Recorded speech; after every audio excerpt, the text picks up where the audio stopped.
Hey, what's up, guys? How's it going? So, today I wanted to talk a little bit about the Nintendo 64 controller. For some reason, this controller gets a lot of hate, and I don't really understand why. Granted, it has its issues, but it's still decent for what it is. I mean, the joystick isn't really the best. Sure, I can definitely agree with that. It's basically plastic rubbing on plastic.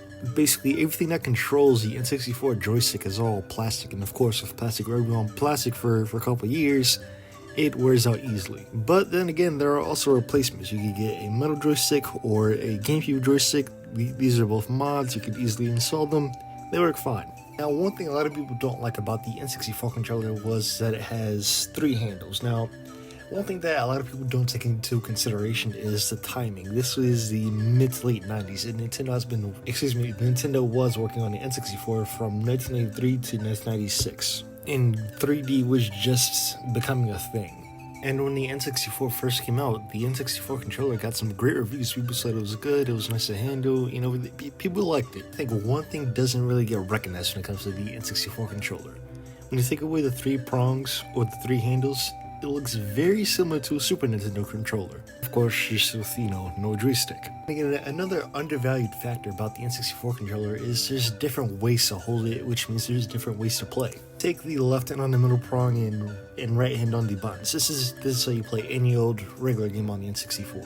It's basic, you have access to the joystick and the main face buttons, you're set to go. And then take your right hand on the middle prong and your left hand on the left. You have access to the D-pad and the joystick, which means you're basically set when it comes to first-person shooters on the N64. You could walk around with the D-pad, aim with the joystick, and shoot with the Z button. Or take the regular 2D route, where you hold the D-pad and you hold the buttons. There's no middle prong.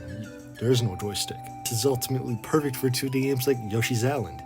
What I'm saying is, there's different ways to play the N64 controller, and to be honest, I like that. Plus, the N64 controller comes with a lot of personality. Of course, you got the different colors, you got the Fantastic series, you got the Millennium controller. There's tons and tons and tons of different variants of the N64 controller, and I absolutely love it.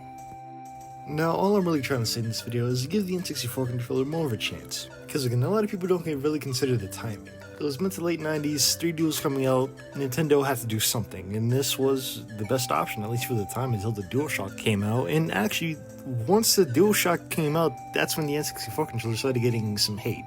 Like, as soon as the better controllers released, people started disliking the N64 controller, and that's, I don't know, man, that's kind of weird. Plus, at the end of the day, if you really don't like the N64 controller, there's different options out there. You got the Brawler 64 controller, you got the Hori N64 controller, you have a bunch of mods you can do to the original. There's different ways to play N64. But hey, if you want to, like, subscribe, do whatever you're gonna do, no rush, and tell me down below, what do you like about the N64 controller? Tell me down in the comments, and I'll see you guys later. Peace.